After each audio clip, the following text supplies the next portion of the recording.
Hey everybody, Jabman025 here. Today I'm taking a look at my fourth real grade kit, the Alie Strike Gundam from the series Gundam Seed. I really didn't have any intention of picking this guy up, but a friend of mine, Andreas, found this cheap online, 20 bucks with free shipping, and I couldn't really say no. Well, I guess I could, but you guys know me better than that. Let's have a look. First off, posing on this kit is very, very good, and the detail level on this kit is very high. I know real grades are generally a detailed kit, but this even takes it a little step further.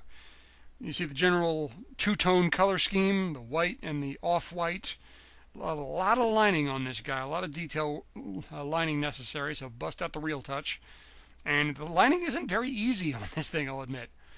The posing, I love how these pieces separate, and the knee, and the ankle, and the foot, and there's all sorts of different parts move on these legs. Very good legs, very well detailed, and looks good. And as you can see, you can do just about anything. The bend on the knee, rather, is almost as far as you can possibly imagine.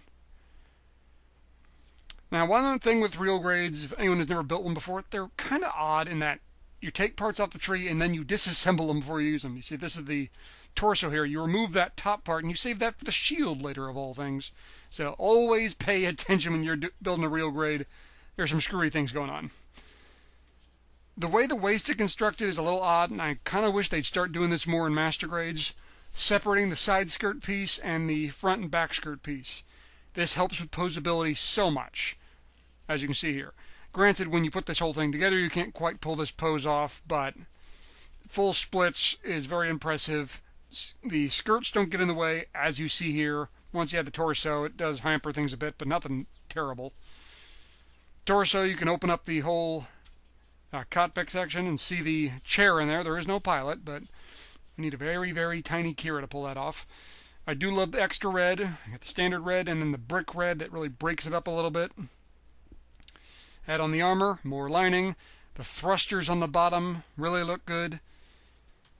And I'm not exactly sure why, but the breaking up the two tones of red, the two tones of blue, the two tones of white works so well in the Strike.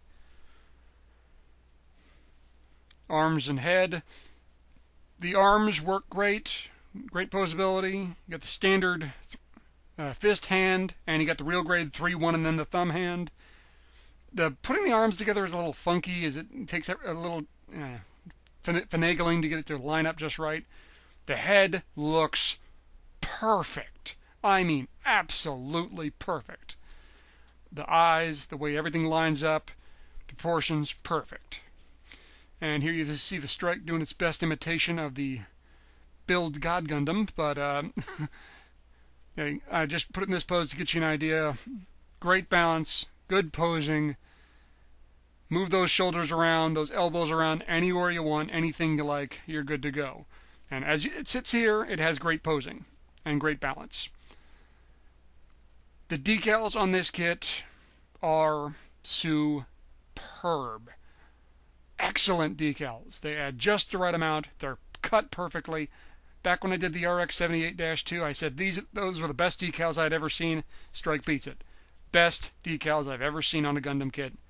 They are almost perfect. I can't find a real problem with them.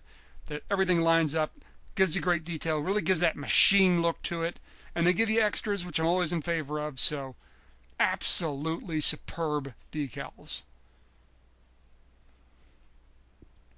The Ale pack, get some more decals underneath. Again, when you're building it, they tell you to put it in there, which is wise.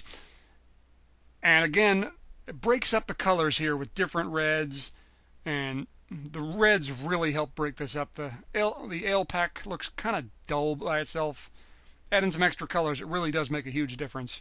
And as you can see here, yeah, like I said, he had great balance without the pack. With the pack, no, there's no balance. You have to buy an action base. But honestly, if you've built any Strike, you kind of know that comes with the territory. Again, decals on the back. When I built the Justice and the Freedom, I thought they kind of went crazy with the decals. Here, they do it just enough. They put enough decals on the back, and they're really good, but that doesn't overload it. They don't NASCAR it. And it looks really, really good. Like I said, best decals I've ever worked with. Superb, and it looks great. Accessories, beam rifle.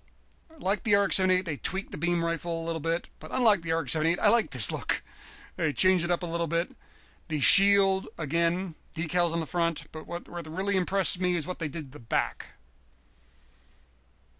As you see here, metallic decals. You got some silver, you got some gold, and the back of the shield was always ho-hum. No one cares. No one wants to look at it.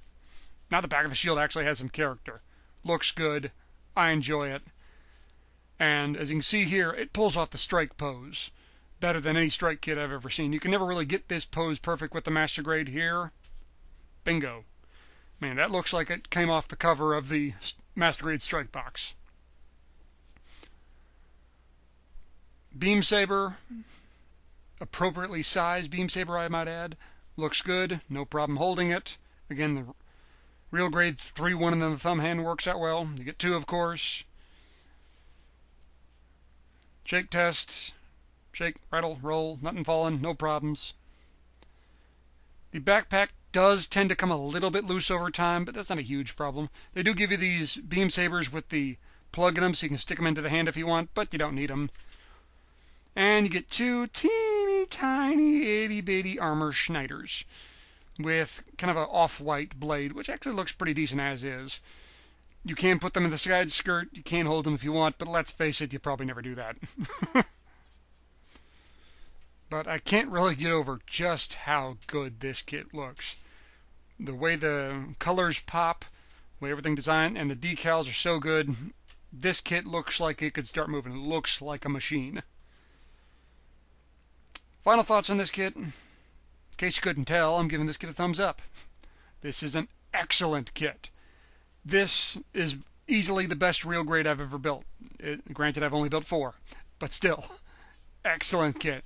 Poses are great, the look is great, decals are the best I've ever seen, accessories are really good, no problems holding anything, lots of poses. The only real drawbacks are the V-fin on the head tends to get loose a lot and will fall off occasionally, and you have to buy an action base to get any good poses. It's not included. But honestly, the Alie Strike, you kind of know that comes with the territory, you're going to need an action base. But overall, good kit, thumbs up, I highly recommend it. Well, gang, thanks for watching. Hope you enjoyed the review. Hope you found it informative. If you have any questions, please ask them. I will be happy to answer them as best as I can. Please stay tuned for more reviews, and please leave me a comment. You guys know I love reading them. Thanks again, guys, and I will see you next time. Oh, and one more thing. You know, when they first announced the real grade strike, I was like, oh man, they're going to do the same thing they did with the Master Grade. Re-release the strike with the other packs, and so you have to end up with 2 strike kits. I was really aggravated with them. I said, man, why couldn't you just give us the extra packs with, I don't know, a Sky Grasper? That's right, Bandai actually listened to me. They gave me what I asked for. Okay, they probably weren't really listening to me, per se, but you get the idea. I was happy. Thank you, Bandai. You're welcome. The hell was that?